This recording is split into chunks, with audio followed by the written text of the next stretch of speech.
Hi, you're watching Universe Voice with Madhusmita. This channel is dedicated to the truth many of us quietly live with. Today, we are going to discuss about the echoes of childhood trauma and the wounds of bullying that follow us in our adulthood. Your past is just a chapter, but not your whole story. The scars of yesterday will become the wisdom and strength of today.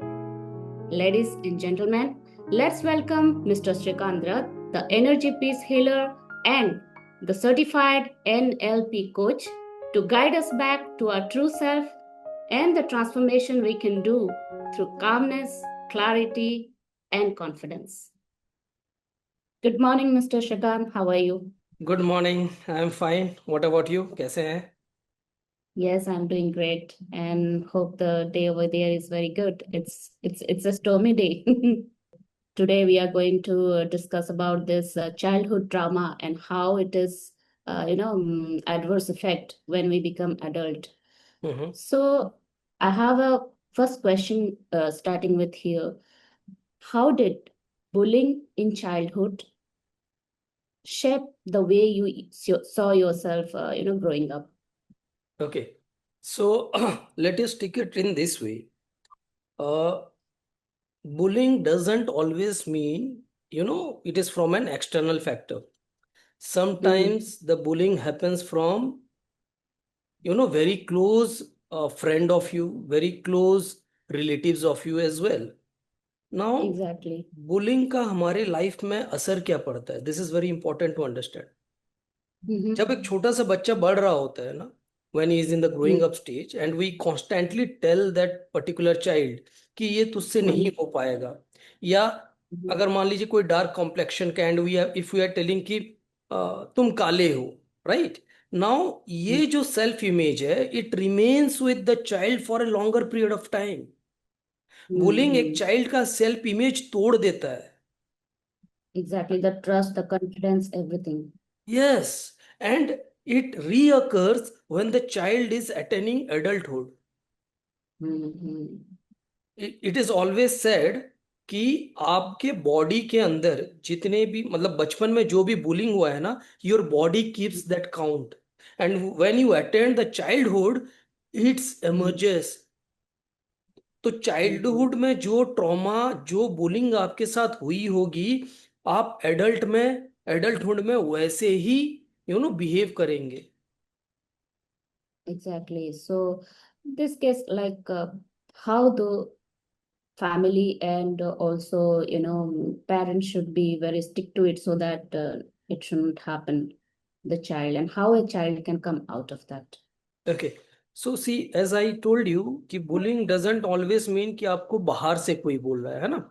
Now let us take a Mm-hmm. Very simple example, बहुत ही simple example जो हर घर में होता है। Mm-hmm.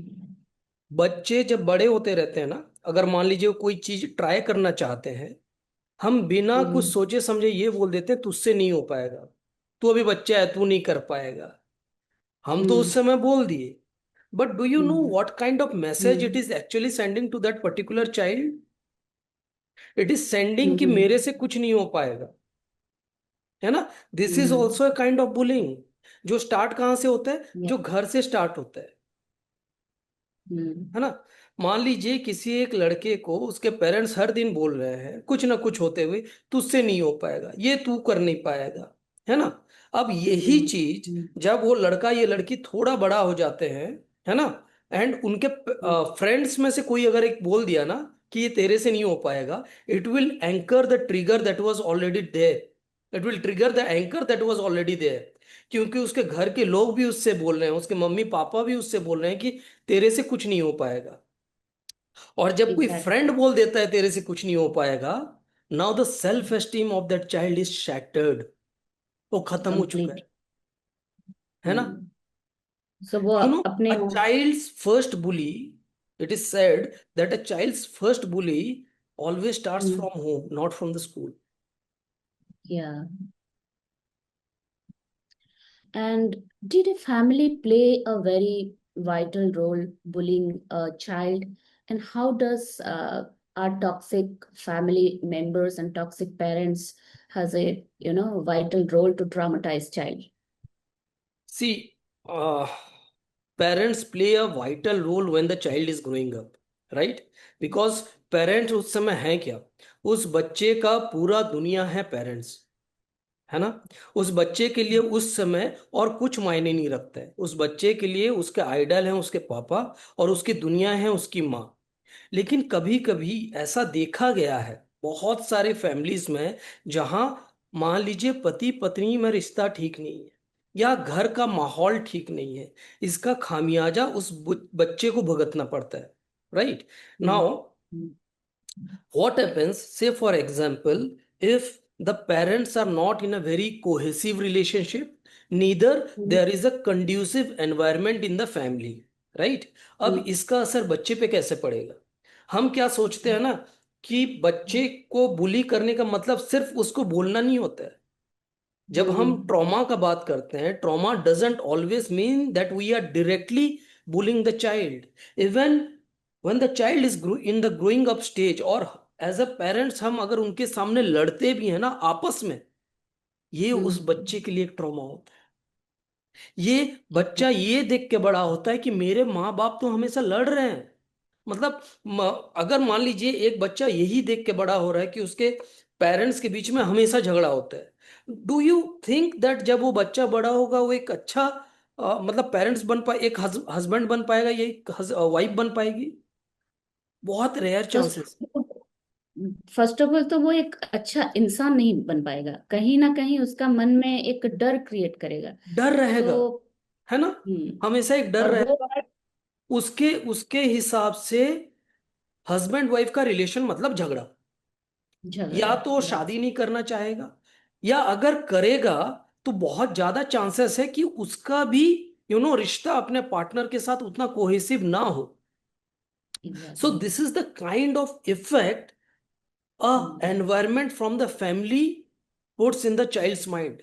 ना trauma जब होता है ना, ट्रॉमा ब्रेन को परमानेंटली एक स्ट्रेस मोड में रखता है। ट्रॉमा हमेशा ब्रेन को एक स्ट्रेस मोड में रहता है, रखता है। और स्ट्रेस मोड में what is the behaviour in stress mode? Either you are in the flight or you are in the fight mode, right? या तो आप भागेंगे या आप लड़ाई करेंगे, आप लॉजिकली कुछ सोच ही नहीं सकते। Correct? And so that is when a the child is seeing कि उसके immediate surrounding which is his family, वहां पे हमेशा झगड़ा हो रहा है, मम्मी पापा लड़ रहे हैं, है ना, सास ससुर लड़ रहे हैं, या उसके ग्रैंड पेरेंट्स और पेरेंट्स के बीच में हमेशा झगड़ा हो रहा है, इनडायरेक्टली ये एक ट्रॉमा क्रिएट कर देता है बच्चे के माइंड में। एंड उसके ऊपर एड ऑन हो जाता है जब वो बच्चा स्कूल जाता है, और स्कूल में अगर बच्चे को बुली किया जाता है ना, now this become a icing on the cake. एक एड ऑन हो जाता है, एक पाइल अप हो जाता है। करेक्ट? एंड इसका जो बोझ है, ये जो ट्रॉमाटाइज चाइल्ड है, it will carry that wound through out it's life until unless the child in the adulthood decide to rewrite the script। अगर वो सो फिर द से डिसाइड करता है कि चलो मेरे को अपना लाइफ ठीक से सुधारना है, I am taking command of my life, my childhood trauma has been it was a past, it has nothing to do in my present और इन फॉर माई फ्यूचर। अगर उस बच्चे को ये समझ में आता है, अगर वो बच्चा फिर से अपना स्क्रिप्ट को रीराइट करना चाहता है, then he can live, he may live a good life. लेकिन ऐसा बहुत कम सिचुएशंस में होता है। अधिकतर मोस्टली हम उस ट्रॉमा के साथ ही जीते हैं। बच्चे और ट्रॉमा को मरते दम तक अपने साथ रखते हैं। It is said that the body keeps the score, the childhood trauma writes the first chapter of his adulthood. The exactly childhood because वो trauma writes the first chapter of his adulthood. जब वो बच्चा relationship में जाएगा ना, his first reference would be his childhood trauma. that is actually very very pathetic actually. And this is how this childhood exactly makes a child to grow up to become a human also. उसका जो trust issue होता है, उसका जो confidence होता है, believing to the people, सब कुछ कहीं ना कहीं वो एकदम खत्म हो जाता है ये ट्रॉमा के साथ। Correct, correct, right, right, agreed. देखिए क्या होता है, मान लीजिए अगर मेरे पास सिर्फ ऐसे रेफरेंसेस हैं जहां पे दर्द है, जहां पे झगड़े हैं, जहां पे कोहेसिव एनवायरनमेंट नहीं है, तो मेरा रेफरेंस पॉइंट तो वही है ना। How will I hmm, react? Whatever is my reaction is according to my reference point. अगर मेरे रेफरेंस पॉइंट में ही नेगेटिविटी है तो मेरा तो रिएक्शन नेगेटिविटी ही रहेगा ना। exactly. So, how does this childhood pain manifest in mental health in terms of anxiety, depression, and trust issues? देखिए, जब हम मैनिफेस्टेशन का बात करते हैं, राइट नाउ, ये वर्ड ना आजकल भी बहुत चल रहा है, law of attraction, manifestation, right. So law of attraction is a natural law जो वर्क करता ही करता है। Manifestation is what? Manifestation is something that you want to manifest, और you want to, you have a desire and you want that the universe should be in your support to make the desire come true. Correct? हम किसी चीज का wish करते हैं और हम चाहते हैं कि ये जो ब्रह्मांड की शक्ति है ये हमको उस काबिल बनाए कि हम उस डिजायर को पा सकें। Manifestation is the simple thing, right. Now ये मैनिफेस्टेशन होता कहाँ पे? ये मैनिफेस्टेशन होता है थॉट प्रोसेस में। I need to think about that particular thing, right. अब ये मैनिफेस्टेशन का सबसे पहला रूल क्या है? मैनिफेस्टेशन का सबसे पहला रूल है, you need to believe that you are capable enough and you deserve what you are manifesting. Childhood trauma में क्या होता है? Do you have that confidence in you? क्या आप में वो कॉन्फिडेंस रहेगा? अगर आपके पास एक बचपन ऐसा बीता हुआ है जिसमें ट्रॉमेटाइज्ड हैं आप, तो क्या आप में वो बिलीफ रहेगा कि मैं डिजर्व करता हूं ये सारी चीजें? शायद तक नहीं। कभी आपके नहीं। मन में हमेशा एक डर रहेगा, आप हमेशा एक सेल्फ डाउट में रहेंगे। और जब भी हम सेल्फ डाउट में रहते हैं, जब भी हम सेल्फ रिजेक्शन मोड में रहते हैं, मैनिफेस्टेशन कभी काम नहीं करता है। उस समय क्या काम करता है? उस समय काम करते हैं एंजाइटीज, उस समय काम करते हैं डिप्रेसिव थॉट्स, है ना। जब मैं हमेशा अपने आप को रिजेक्ट कर रहा हूं, जब मैं हमेशा यू नो एक सेल्फ डाउट के साइकिल में जी रहा हूं, तो मेरे पास तो सिर्फ एंजाइटी भरी थॉट्स हैं, मेरे पास तो सिर्फ नेगेटिव थॉट्स हैं जो मेरे को डिप्रेशन की ओर ढकेल रहे हैं। एक स्टेप मैं बढ़ा रहा हूं सिर्फ डिप्रेशन की ओर। तो मैनिफेस्टेशन या पॉजिटिवनेस का तो है ही नहीं कहीं पे चांस। मैं बस बात लोगों को दिखाने के लिए एक मुखौटा पहना हूं कि मैं खुश हूं, बट मेरा सबकॉन्शियस जानता है कि मैं खुश नहीं हूं। मेरा इनर चाइल्ड, अंदर में जो छोटा सा बच्चा मेरा है ना, वो डरा हुआ है, वो कुंठित है। तो जब तक उसको ठीक नहीं करेंगे, जब तक स्क्रिप्ट को रीराइट नहीं करेंगे, चांसेस है कि हम उसी लूप में रहेंगे। और कहीं ना कहीं यही बच्चे मतलब स्ट्रेस में आके या तो सुसाइड करते हैं या तो क्राइम करते हैं, या अपने आप को विच पोजीशन कहाँ पे भी जाते हैं वो अपने आप को सिक्योर फील नहीं करते हैं। They will always feel insecure, they will always, मैं हमेशा कहता हूं कि जो बच्चे ऐसे बचपन से गुजरे हुए रहते हैं ना, they are devoid of love. First of all, उनके यस जिंदगी में यस। प्यार नहीं होता है, और वो थोड़ा सा अट्रैक्शन को भी प्यार समझ बैठते हैं, और इसके चक्कर में बहुत बड़ी बड़ी गलती हो जाती है। जब अट्रैक्शन। एडolescent नया नया आता है ना, इन्फेक्चुएशन होता है, this is the time when there are hormonal changes happening in the body, mood swings होते यस। हैं। ये जो कॉलेज का पहला प्यार आप कह सके, but this all are infatuations. Now just imagine a child who has been devoid of love throughout his childhood. उसको ना थोड़ा सा भी कहीं पे एक एक छोटा सा भी तिनका दिख जाएगा ना प्यार का, वो सोचेगा यही मेरी दुनिया है। अब उसके लिए वो कुछ भी कर जाएगा। I don't want to get into the depth of it, but It has a children very do adverse effect. a lot of things which they should not do in that age, है ना। And this Exactly. all are there because of the childhood experiences that they had in the past. Yes, yes.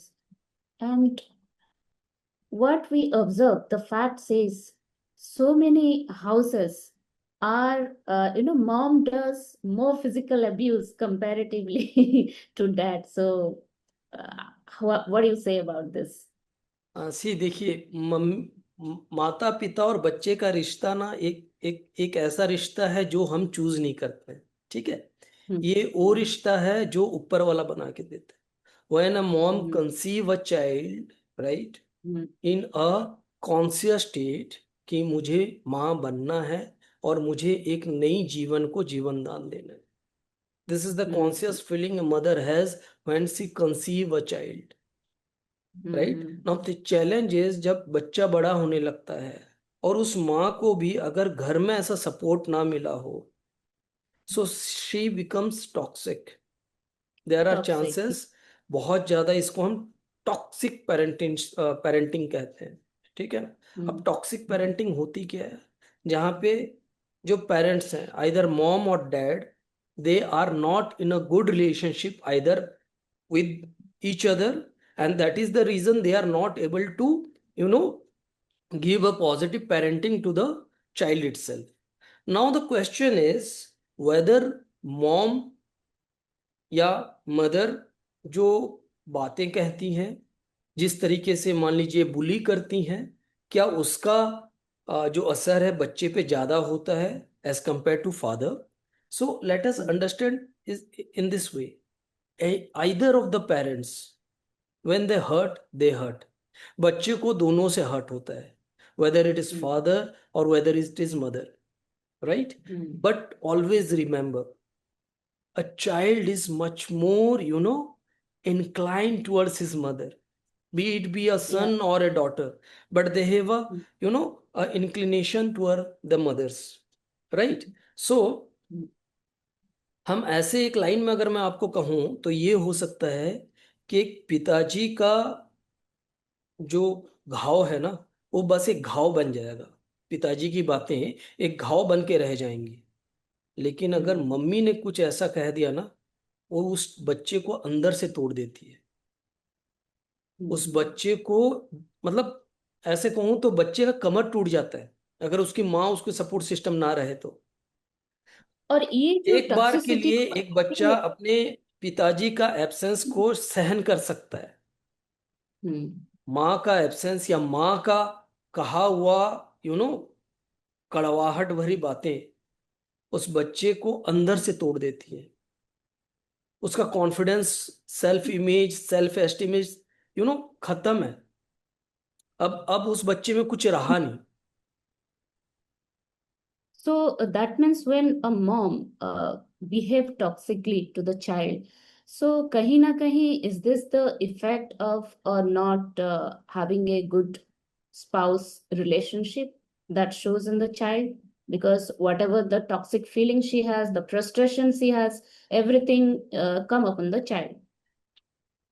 Yes, to some extent it is correct. Now let us take a simple example. एक लड़की है, मान लीजिए उसका उम्र है 27-28, है ना। अब उसको घर हम्म वाले ने शादी के लिए फोर्स किया और उसका शादी करवा दिया। हम्म हस्बैंड का डिफरेंस है, मान के चलिए 10 साल।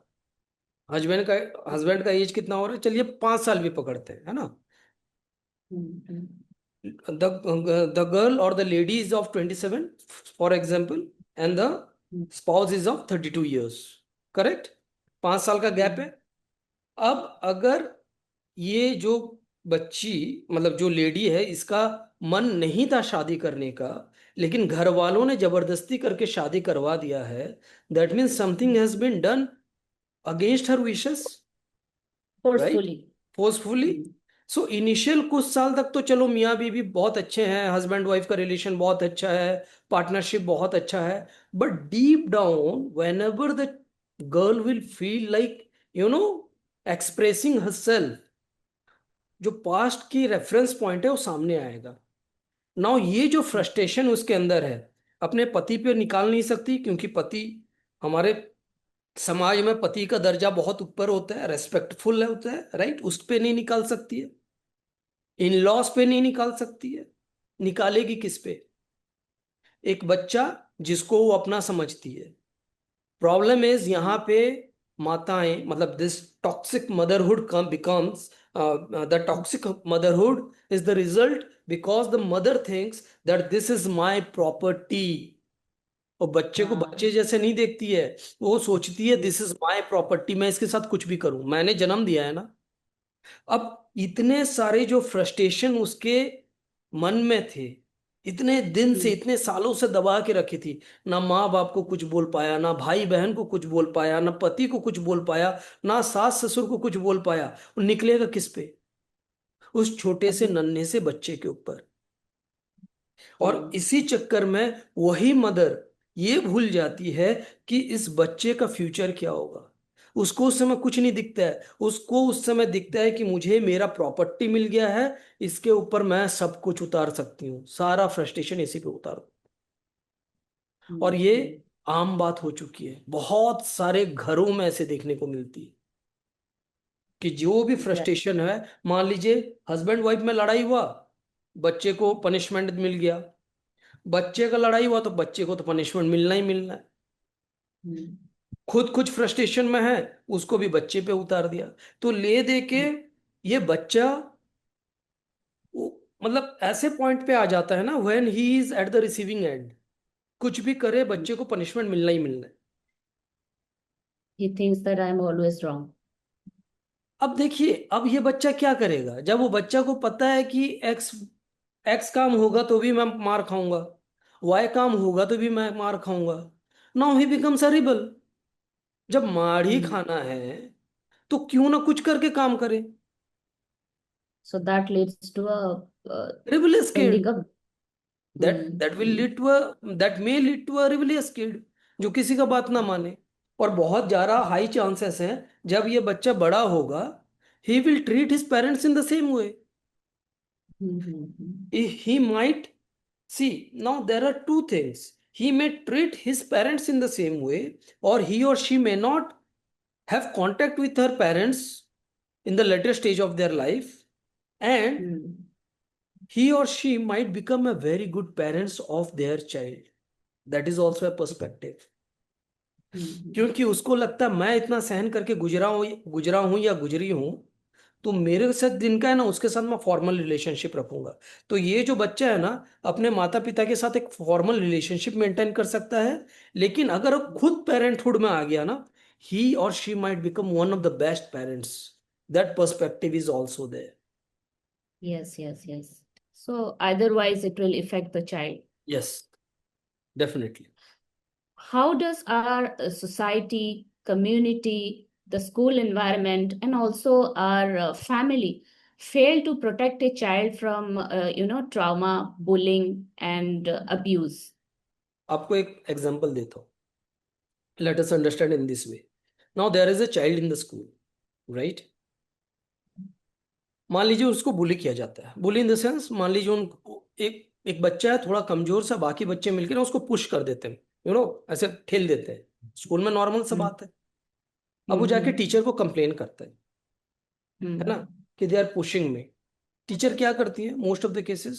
इग्नोर करो यार, ignore them, they are not good people, ignore them, they are not good, they are not your friends, ignore them. If this is the stance the teacher is taking, right? Now यही बच्चा जब घर आके अपने mummy papa को you know complain करता है, तो या तो ये बोल सकते हैं कि तुम भी क्यों नहीं उनको जवाब देते, है ना, या तुम लोग तुम उससे दोस्ती मत करो, करेक्ट? अब यही बच्चा जब थोड़ा बड़ा होगा, इसके मन में क्या क्या क्या ये अपने साथ लेके जा रहा है पता है आपको? ये अपने साथ ये लेके जा रहा है, the system has failed to protect me. System मतलब कौन? सिस्टम मतलब टीचर्स, स्कूल का administrative staffs, my parents, they have failed to protect me against my bullying in the childhood. Now if he is carrying the same anchor, जब ये बड़ा होगा, he will not believe in government, he will not believe in any kind of system। इसको हर किसी system के ऊपर से विश्वास उठ जाएगा। And not even any relation to.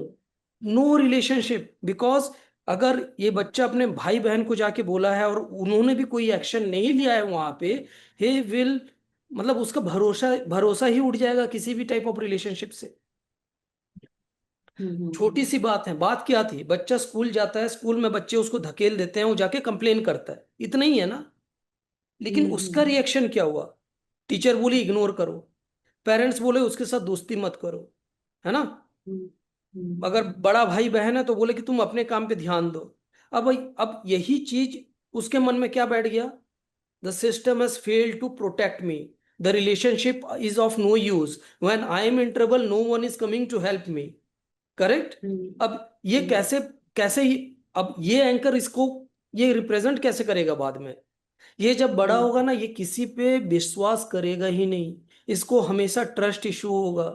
He will not believe in any kind of relationship, he will not believe in any kind of you know system, ना government ना प्रशासन ना किसी किसी पे इसको बिलीव ही नहीं होगा।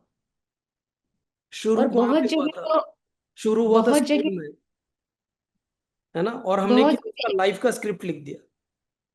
हम्म एग्जाम्पल्स तो बहुत जगह ऐसे भी देखा है मैंने कि let's say small kids they are playing around in wherever places, दोनों के बीच में फाइट होता है।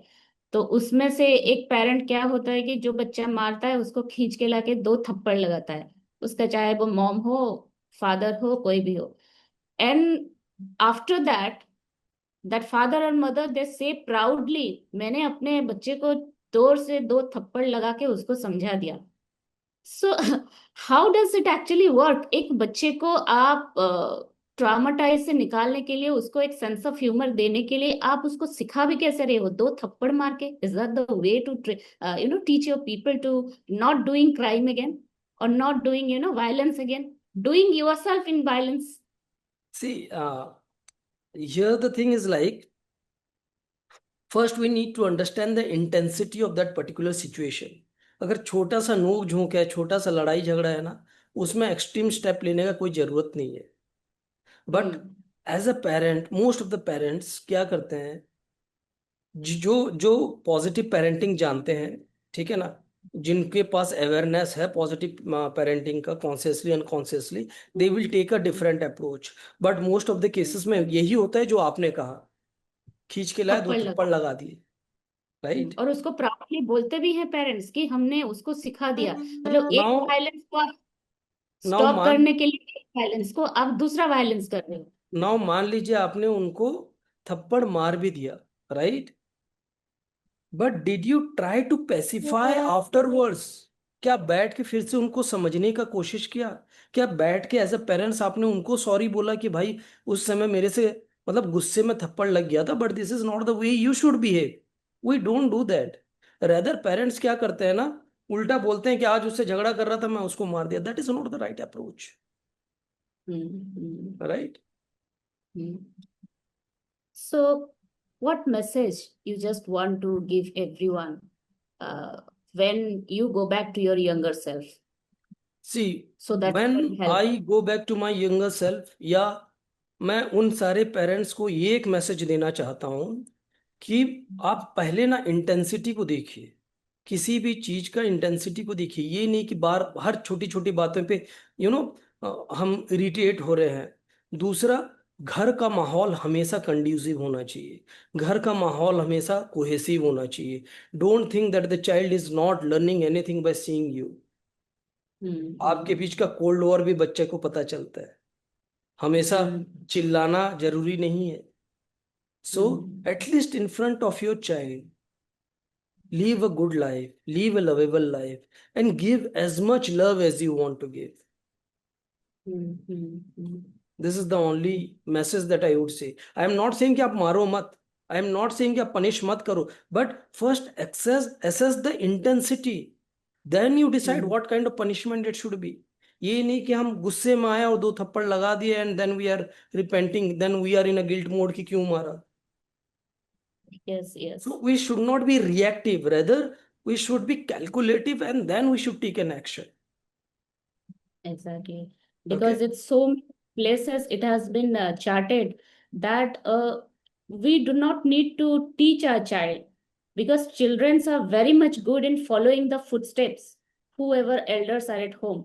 वो पेरेंट्स को फुटस्टेप को फॉलो करते हैं, तो कहीं ना कहीं ये कहावत है, वो बच्चों को सिखाने से पहले you should correct your own action. Because आप जो करते हो, वो एक जो छोटा सा बच्चा होता है वो एक्शन को वो पेरेंट्स का फॉलो करता है और ब्लाइंडली फॉलो करता है। Correct, see, for a child, his father and mother are superheroes. So rather Yes, than teaching them, you live a life yes, of a superhero, he will learn how to live his life. exactly, exactly. How impulsive decision creating hardship on your rational thinking. If you see, when a child is growing up, what is his immediate environment? The immediate environments are their parents, their so called best friends, है ना? बचपन में बहुत सारे बच्चों को ना दोस्त बनाने का बहुत शौक रहता है, ठीक है? और वो हर किसी के साथ दोस्ती बहुत जल्दी कर लेते हैं, अनलाइक एडल्ट्स। एडल्ट्स में वो ईगो आ जाता है, सेल्फ एस्टीम आ जाता, बच्चे, वो जो हिंदी में कहावत है, बच्चे मन के सच्चे। So they are very Mm. Much friendly with anyone, they can make friends in minutes. अब आप सोचिए, एक बच्चा ये अगर देख के आ रहा है, दो कंपैरिजन करते हैं। एक बच्चा जिसका immediate environment, it is, you know full of happenings in a wrong way, and a individual or a child whose immediate surrounding is full of happening in a positive way। जब positive way में चीजें हो रही हैं, वहां पे decision कैसे लिया जाता होगा? वहां पे डिसीजन लिया जाता होगा सोच समझ के। बट जहां पे Mhm. गुस्सा है, जहां पे एंगर है, जहां पे इरिटेशन है, वहां पे डिसीजन कैसे है? वहां पे डिसीजन इम्पल्सिव है। Right?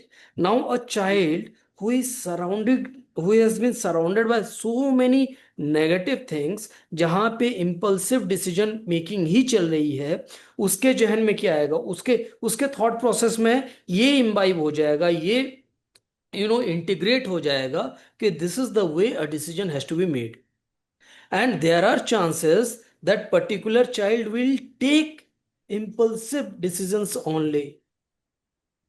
There are chances, Correct. I am not saying कि यही होगा, but there are chances that he know what he has seen कि गुस्सा आया तो ऐसा डिसीजन ले लिया, है ना? Mm-hmm. फ्रस्ट्रेशन आया तो ऐसा डिसीजन ले लिया। So he is not taking that गुस्सा and frustration, he is taking कि ऐसे डिसीजन लिया जाता है। So all of the decision are impromptu, all of the decisions are, you know जैसे ऐसे चुटकी में डिसीजंस ले लेते हैं। Now what is the pros and cons of this kind of decisions? When we are not thinking rationally, when we are not thinking logically, when we are not giving a scientific approach to a particular decision, अगर वो छोटा decision है तब तो चलो संभल जाएगा, लेकिन कहीं वो डिसीजन लाइफ और डेथ का तो नहीं है, कहीं वो डिसीजन करियर का तो नहीं है कि बस ऐसे ही इम्प्रॉम्प्टू डिसीजन ले लिया कि मुझे डॉक्टर बनना है। एक चाइल्ड, एक छोटा सा बच्चा जो, चलिए, 12 क्लास 12th क्लास पास करता है, and he takes a decision in a jiffy that I want to be a doctor. अब वो जिद में बैठ गया डॉक्टर लेना है, लेकिन अगर उसने उसके पीछे कोई भी साइंटिफिक अप्रोच नहीं दिया है, तो क्या वो डॉक्टर बन पाएगा? Chances are less. Yes. अगर वो बन पाया, तो क्या वो एक अच्छा डॉक्टर बन पाएगा? Then again the Never. Chances are less.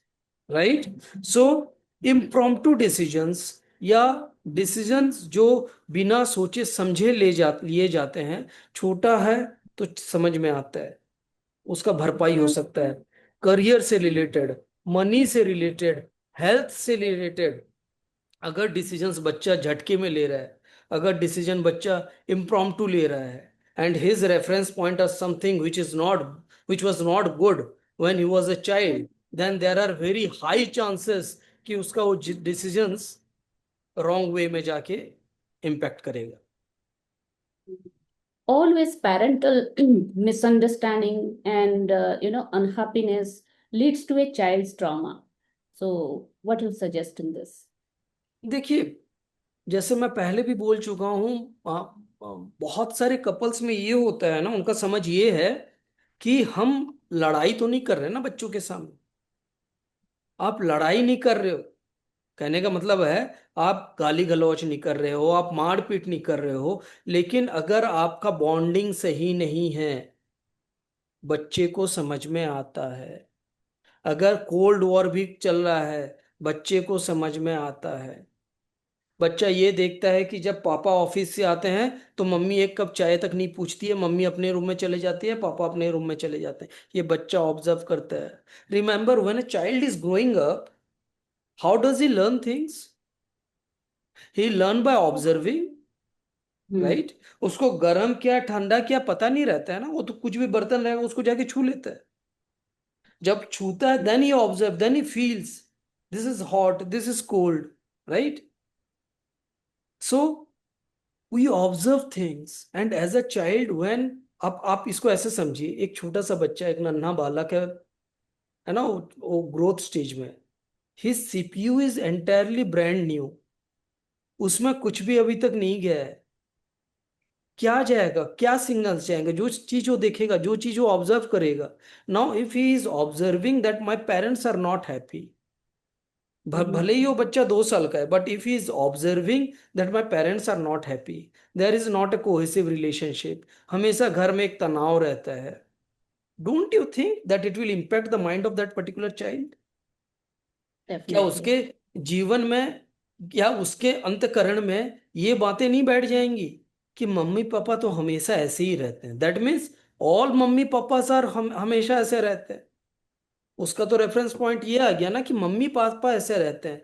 अब ये रेफरेंस नहीं है ना कि मेरे मम्मी पापा ऐसे रहते हैं। He will hmm. Generalize it कि मम्मी एंड पापा ऐसे। what coping mechanism you suggest see, to come out coping of this? Mechanism जब हम बच्चों की बात करें तो सबसे पहले बच्चों का कसूर नहीं होता है, कसूर होता है उस एनवायरनमेंट का जो वहां पे क्रिएट किया जाता है, through parents, through teachers, through relatives, है ना? So first of all we need to give a conducive environment to a child, this is the first step. Now say for example a child has already undergone a traumatic experience and अभी वो हम्म। adulthood में आ चुका है, and now he want to rewrite his script. Now what he need to do? First of all he need to understand कि जो past में हुआ है वो अनडन नहीं कर सकते हैं, लेकिन वो पास्ट में हो चुका है। Now who will make them understand? Self realisation, हम बोलते हैं सेल्फ रियलाइजेशन, लेकिन सेल्फ रियलाइजेशन होगा कैसे? So I would suggest for for doing self realisation, ये स्वामी विवेकानंद का भी कहना है, जब भी सुबह आप सो के उठें 1 घंटा अपने साथ बिताइए, मेडिटेट कीजिए, spend the first 1 hour of your day with yourself, nobody else, nobody else, spend time with yourself, love yourself. जो ट्रोमेटिक चाइल्ड रहते हैं ना, they forget to love themselves, उनके नजर में उनका self self self esteem पूरा गिरा हुआ रहता है। तो सेकंड स्टेज है इंप्रूव योर सेल्फ एस्टीम, अपना सेल्फ एस्टीम बढ़ाइए, अपना सेल्फ वर्थ बढ़ाइए। Okay. और ऐसे बच्चे हमेशा फाइट और फ्लाइट मोड में रहते हैं, और ज्यादातर फ्लाइट मोड में रहते हैं, वो भागने का कोशिश करते हैं। मैं कहता हूँ भागने का कोशिश मत कीजिए, ठहराव लाइए जिंदगी में, सोचिए ये मेरे साथ क्यों हो रहा है, अगर ये ऐसा हो रहा है तो मेरे साथ क्यों हो रहा है, और क्या मेरे पास कोई मैकेनिज्म है इससे लड़ने का लिए। And I am telling you, our mind is the most super efficient super machine in this world. If you train your mind in the correct way, it will give you all the answers. It will give you all the clues. It will show you how to come out of that particular trouble. अगर कोई बच्चा छोड़िए, even आप भी अगर सुबह सो के उठे और ये सोचे ना कि मुझे किसी के घर में चोरी करना है, शाम तक आपके पास 10 उपाय मिल जाएंगे कि चोरी कैसा करना है। सबसे अच्छा उपाय मिल जाएगा, ठीक है, सबसे खराब उपाय मिल जाएगा, पुलिस से कैसे बचना है ये उपाय भी मिल जाएगा। क्योंकि और चैट आपने दिमाग में थॉट क्या डाला है कि मेरे को चोरी कैसे करना। और चैट जीपीटी तो है हेल्प करने के लिए। वही मैं बोल रहा हूँ, देखिए आपका दिमाग अभी काम करना शुरू कर दिया, आप चैट जीपीटी तक पहुंच गए, है ना? सो अगर हम ये सोचें सुबह उठते ही पहला थॉट ये दें कि मैं आज का दिन को बेहतर कैसे बनाऊं। Mind hmm. It in next 1 और 2 आवर्स। दिन नहीं बोल रहा हूं, 1-2 घंटे के अंदर आपके पास 10 ऐसी चीजें आ जाएंगी, ऐसे चीजें आपके सामने दिखाई देने लगेंगी जिससे आपका दिन शुभ हो, जिससे आपका दिन अच्छे से गुजरे। इसको हम कहते हैं रेटिकुलर एक्टिवेटिंग सिस्टम। मैं इन डेप्थ में नहीं जाऊंगा, बट सुबह सुबह उठ के जो थॉट हम अपने दिमाग में डालते हैं, हमारा एक्टिवेटिंग रेटिकुलर एक्टिवेटिंग सिस्टम उसको कैच करता है और हमको वही चीज दिखाता है। कभी आप ना ऐसे रैंडमली घूमते हुए जाएंगे और मान लीजिए आपके दिमाग में चल रहा है कि मुझे एक नया कार लेना है, and for example let it be Hyundai i10। You observe it, in the next few days ना आपको कहीं ना कहीं हुंडई i10 दिखना शुरू हो जाएगा। वो that is the algorithm works inside the brain. That is how the Yes, that is algorithm. what reticular activating system is all about. Now, Hmm. the person who has already undergone a traumatic childhood, he Hmm. need to rewrite his script in his subconscious mind. He need to reactivate his reticular activating system in such a way that whatever he sees in the most beneficial, positive way, which will construct his world and will make him prosperous. Exactly. And how do you suggest to, break the cycle of trauma so that other children don't experience the pain when they become adult? Any best cycle or any best suggestion? Okay, देखिए, जो बच्चा already गुजर चुका है, adulthood में आ चुका है, ठीक है, उसको तो सबसे पहले अपने आप को ठीक करना पड़ेगा। Now when Hmm. We are talking about breaking the chain, as I have already told you, ये इंड्यूस Hmm. कौन करता है? ये इंड्यूस पेरेंट्स करते हैं, ये इंड्यूस टीचर्स करते हैं। यहीं से इंडक्शन होता है ट्रॉमा का बच्चे के लाइफ में, है ना? So who need to correct? The parents need to correct themselves, the teachers need to correct themselves. See, The environment. there are a lot of trainings that happens in school level. Teachers को train किया जाता है कि बच्चे को psychology को कैसे समझा जाए, है ना? उसी तरीके से, बट अनफॉर्चुनेटली हमारे, चलिए इसको मैं इस कदर पेश करता हूं। दो शख्सियत हैं, एक इंडिविजुअल इज अ मेल, एक individual is a female.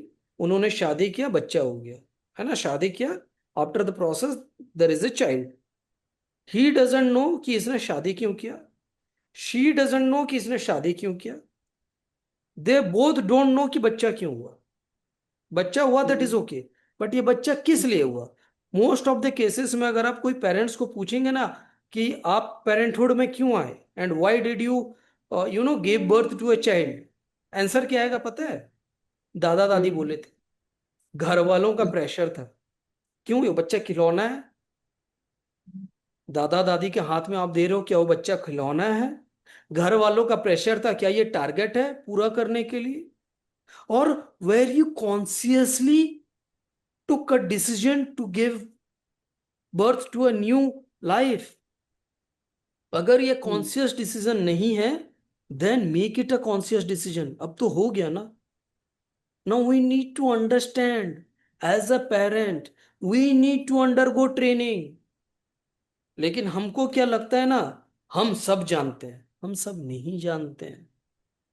Parenting, पहले जमाने का पेरेंटिंग और आज के पेरेंटिंग में बहुत अंतर है, क्योंकि पहले का इकोलॉजी अलग था, आज का इकोलॉजी अलग है। पहले का इंफॉर्मेशन बहुत ही कम था, बच्चों में जो इंफॉर्मेशन था ना, though the exposure of information to a child was limited. Now the exposure is vast. आजकल Yes. छोटे छोटे बच्चों के हाथ में मोबाइल फोन आ जाता है, और उस मोबाइल फोन में हमको पता है किस तरीके का इंफॉर्मेशन है और किस तरीके का इंफॉर्मेशन वो चाइल्ड एक्सेस कर सकता है unknowingly. So Hmm. The parenting style has changed. तो जो भी Hmm. पेरेंट्स ये डिसीजन लेते हैं कि हमको पॉजिटिव पेरेंटिंग के ऊपर पढ़ना चाहिए, सीखना Hmm. चाहिए, है ना, then Hmm. I would suggest go and read good books. I will not suggest any good books right now, I will not tell the titles. आप सर्च कर लीजिए, कोई भी अच्छा ऑथर का बुक लीजिए। अगर कुछ नहीं है तो गर्भ संस्कार नामक एक किताब है, उसको पढ़ के देखिए। कुछ नहीं है तो गीता पढ़िए, उससे अच्छा आपको क्या मिलेगा? But problem Exactly. Is we, most of the parents, I'm not denying that there are no parents who take this pain, but most of the parents do not take this pain to train themselves in positive parenting. उनको ये लगता है कि हमने बच्चा पैदा कर दिया, हम पेरेंट्स बन गए। आप पेरेंट्स बन गए, but are you giving the right parenting to your child? That is a question. And this question needs to be answered in the most logical, scientific, relatable way, जिसके लिए Exactly. रिसर्च का जरूरत है, parents को पढ़ने Hmm. का जरूरत है। मैं ये नहीं कहता हूं कि आप मेरे से हेल्प लिए, आप किसी से भी हेल्प लें, लेकिन हेल्प लें अगर आप नहीं कर पा रहे हैं। There are lot many good parenting coaches in India, बहुत सारे Hmm. कोचेस हैं, उनके पास जाएं, बुक्स पढ़ें, अपने आप को तैयार करें एक अच्छे पेरेंट बनने के लिए। Hmm. Then Exactly. only the chain of traumatic child can be broken. जब Yes. पेरेंट्स अच्छे रहेंगे, पॉजिटिव पेरेंटिंग रहेगी, तब बच्चे क्यों जाएगा एक ट्रॉमा से, Exactly. है ना? And what role, forgiveness play as an adult from childhood trauma in moving forward life? Okay, अभी मैं गीता का जिक्र किया था, right? I told about Gita. Now what Bhagavad Gita says, it says actually if somebody reads Bhagavad Gita he will get the essence of the life. So let me Hmm. not get into depth of it, but there are 3 4 feelings which we should not have in our, you know body, in our mind। बाद में वो फिर Hmm. बीमारी बन के निकलते हैं। तो सबसे पहला हो Hmm. गया रिवेंज, फिर हो गया Hmm. रिग्रेट, है ना, फिर हो गया guilt. So this 3 are very very, what I can say, बहुत ही इंपॉर्टेंट है। इनका फीलिंग्स हमारे बॉडी में नहीं होना। अगर हम किसी के प्रति रिवेंज की भावना रखते हैं, हम किसी के प्रति, यू नो किसी काम को लेके गिल्ट का भावना रहता है, या कोई चीज नहीं कर पाए बोल के अगर हमारे मन में रिग्रेट रहता है, this will eventually become triggers of your anxiety which will eventually show as symptoms, and बाद में ये डिजीज बनेगी। So if you want to live a healthy life, disease free life, forgive people.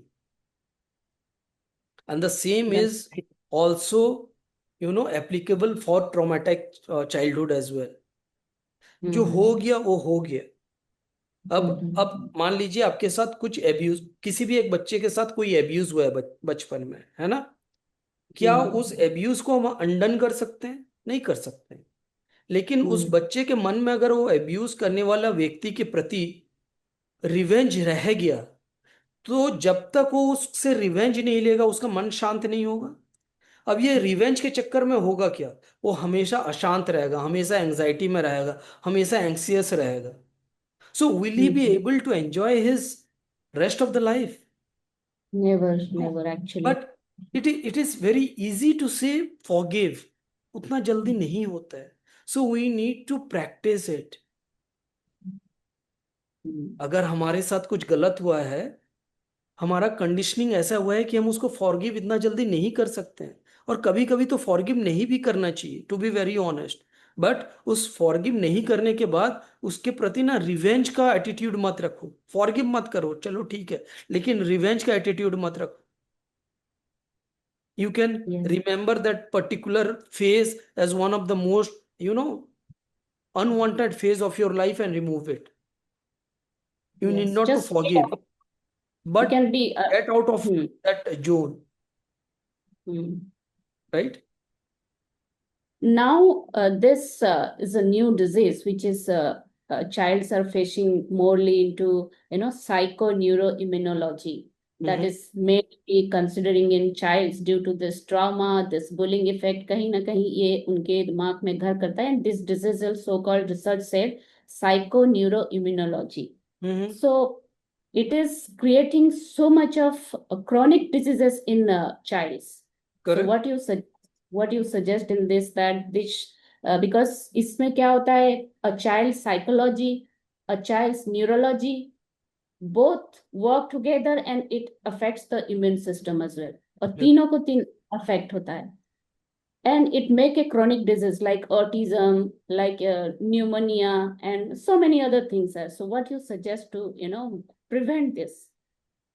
Because इसमें तीनों के तीनों senses involved है. A child's psychology, neurology, and its immune system.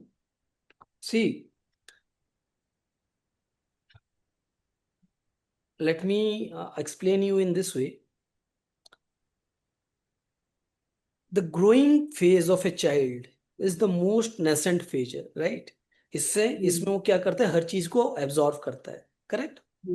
Now इस एज में अगर उसको ट्रॉमा दिया जाता है, इस एज में अगर उसके उसके मन के अंदर एंजाइटी भर जाती है, right? And there has been, और कोई मेजर्स नहीं लिया जाता कि ये ट्रॉमा, ये एंजाइटी उसके बॉडी से निकले, करेक्ट? अब क्या होता है, आप सोचिए, आप मैकेनिज्म समझिए. जब भी कोई एंजाइटी बॉडी में होती है, बॉडी किस मोड में काम कर रही है? फाइट मोड या फ्लाइट मोड में, करेक्ट? इस समय क्या है, इम्यून सिस्टम सबसे वीक है. जब भी एंजाइटी में हम रहते हैं, हमारा इम्यून सिस्टम वीक रहता है, राइट? जब इम्यून सिस्टम वीक रहता है, बाहर के जो भी इन्फेक्शंस हैं बहुत जल्दी हिट कर सकते हैं बॉडी को. If my immunology is not at its peak, there are high chances that I will be getting infected very soon, in a very क्या बोलते हैं, means very early, right? Now, when I'm getting infected regularly, my immune system is down, my anxiety is high, will it not give a birth to a chronic disease? Exactly. Yes, right? So, there has been there is a book called as the body keep the score or something like that. The body keep the score, right? ये book में ये कहा गया है, the body remembers each and everything that has happened with him, और ये score करता है अपने आप. It keeps the score, right? And it comes out as an symptom in terms of any kind of diseases. So कोई भी anxiety जब तक बॉडी में है पकड़ में नहीं आएगी, लेकिन जैसे ही ये सिम्टॉम में आएगी, ये पैथोलॉजी में दिखेगी, हम उसको एक ऑटो इम्यून का नाम दे देंगे, डिजीज का नाम दे देंगे, राइट? वो कोई भी काइंड का डिजीज हो सकता है, जैसे कि neurological problem, any disease which are seen in the pathology are actually the, are actually anxiety which are there in the system, right? Now इसको cope up कैसा किया जाए? Most important thing, we need to live a anxiety free life. Meditation is one of the best way to get relief of anxiety. There are other tools also, but हम बच्चों को ना बचपन से ही meditation कराना सिखाना चाहिए. पुराने जमाने में ये होता था, सुबह भगवान के सामने बैठो, शाम को संध्या आरती दो, right? This were the practices in our age old houses, but अभी वो धीरे धीरे कम हो रहे हैं. सो आई वोंट से कि आप भगवान के सामने बैठो, शायद कोई मेरा बात को गलत ले ले, बट मैं ये कहता हूं कि आप बच्चों में ये प्रैक्टिस करवाएं कि सुबह उठ के 10 मिनट एटलीस्ट वो खुद अपने साथ बैठे मेडिटेशन करें, शाम को पढ़ाई करने से पहले 10 मिनट मेडिटेशन करें. अगर बचपन से ही ये आदत डाल देंगे तो एडल्टहुड में उनको उतना प्रॉब्लम नहीं आएगा. जब भी एंजाइटी आएगा चुपचाप मेडिटेट कर लेंगे, अपने आप को रिलीफ कर लेंगे. और कहीं ना कहीं पेरेंट्स को, instead of being a boss to your child, they should be a good mentor or a good friend, probably. Both mentor and friend. You cannot be always, you cannot be a mentor all the time. You cannot be a friend all the time. Rather, it should be a combination of a good mentor, good teacher, good friend. That is the reason I told you, positive parenting is not that easy. We need Because to now learn ourselves. What parents do, they always try to become the boss to the child. Yes, मैं पहले क्या बताया था, ये मेरा property है ना, ना ना बाबा. You आप एक निमित्त हो किसी Hmm. को जीवन दान देने के लिए। Now it is your duty to culture that जी, वो जो छोटा सा लाइफ आया ना, उसको नर्चर करो, उसको कल्चर करो, उसको बड़ा बनाओ। That is your duty, don't think it is your property. That is the biggest mistake actually parents do. They think like just a life came through them. So वो उनका property है and they can use it any way they want. ये बहुत सारे घरों में ये thought process है, बट आई एम ग्लैड कि अभी लोग अलग तरीके से सोच रहे हैं। Couples are now taking the initiative to be good parents, be positive parents. They are taking sessions, they are reading books, and research says that there has been a shift where couples are taking this, initiative to give positive parenting to their child. So how does this childhood trauma affect the connection between body, mind, and emotion and reduce the life expectancy? So, let me put it in this way. When we say trauma, we generally think that it is only in the mind, right? But whenever there is a trauma, it doesn't affect only the mind. Rather, it affects the entire body, the whole body. Stress from trauma keeps the brain, emotions, and immune system in a constant survival mode, right? Over time, this weakens the immune system, the overall health. Chronic diseases will, come up, and धीरे धीरे जो expectancy है life का, जो जीवन रेखा है life का, वो धीरे धीरे कम हो जाता है। अब मान लीजिए किसी के ऊपर या कोई एक लंबे दौर से ट्रॉमा से गुजरा हुआ है, राइट? नाउ ट्रॉमा मतलब क्या? उसके दिमाग में स्ट्रेस है। स्ट्रेस है यानी उसका जो इम्यून सिस्टम है, it is always in the alert mode, fight and flight mode में वही मतलब शख्स काम कर रहा है ना? Now what is happening whenever this is there for a longer period of time, it will give rise to chronic anxiety. Chronic anxiety से क्या होगा? डिजीज लाइक बीपी, डायबिटीज, है ना? To some extent cancer as well, and it will affect the lifespan of that particular individual. And Exactly. if the trauma is from the childhood, जब बच्चे का बढ़ने का समय है, उस समय का अगर ट्रॉमा है, वो इतनी जल्दी भूले भुलाए नहीं जाता है, right? It gets embedded in the mind, from mind in the nervous system. उसका बॉडी जो रिएक्शन देगी, that will be a reflection of that particular trauma that he has undergone in their childhood, right? Exactly. So in a one line, if I say, I can say it in this way: trauma is not just a memory, it is a full body experience. हम सोचते हैं trauma सिर्फ memory में, no, it is a full body experience. And if this experience is bad, अगर मैं हमेशा एक fight flight mode में जी रहा हूं, मैं लॉजिकली नहीं जी रहा हूं, मैं साइंटिफिकली नहीं जी रहा हूं, मैं खुद अपना डिसीजन एक रैशनली नहीं ले पा रहा हूं, सो क्या होगा? मैं गलत चीजें खाऊंगा, गलत टाइप का, I will be in a bad habit of livelihood, मेरा हैबिट्स ठीक नहीं होंगे। सो ओवरऑल इम्पैक्ट जो आएगा, ये मेरे लाइफस्टाइल्स में भी आएगा, and in the end the life span of that particular person will decrease. Okay. एक So तो you mean to साइंटिफिक हो गया कि एंजाइटी से बीमारी हो रही है एंड आपका लाइफस्टाइल, आपका लाइफ स्पेन खत्म हो रहा है। दूसरा हो गया कि एंजाइटी से मैंने अपने लाइफस्टाइल को इस कदर कर दिया है, which is again impacting my life span. So in both ways, life span of that particular individual is getting affected, is getting decreased. Okay, so that's actually a great message. So to come out of this, I think that as a family, as a society, as a community, we all should work together to make a child a happy child. Yes, it is not only the duty of the parents. Parents are the prime, stakeholder. But apart from that, as you said, the community, the school environment, everyone should contribute in a positive way so that the nurturing of the child happens in such a way that it blossoms the flower. मतलब हम अगर एक अच्छा active citizen of this country बनाना चाहते हैं, सो हम सबको साथ आना पड़ेगा। हम Okay. सबको साथ आके एक कंड्यूसिव एनवायरनमेंट क्रिएट करके उस बच्चे को इस तरीके से बढ़ाना पड़ेगा कि इन फ्यूचर जाके वो एक अच्छा स्वस्थ बच्चा बने, स्वस्थ युवक बने और सेंसिबल युवक बने। Thank you, Mr. Shakant, for your time.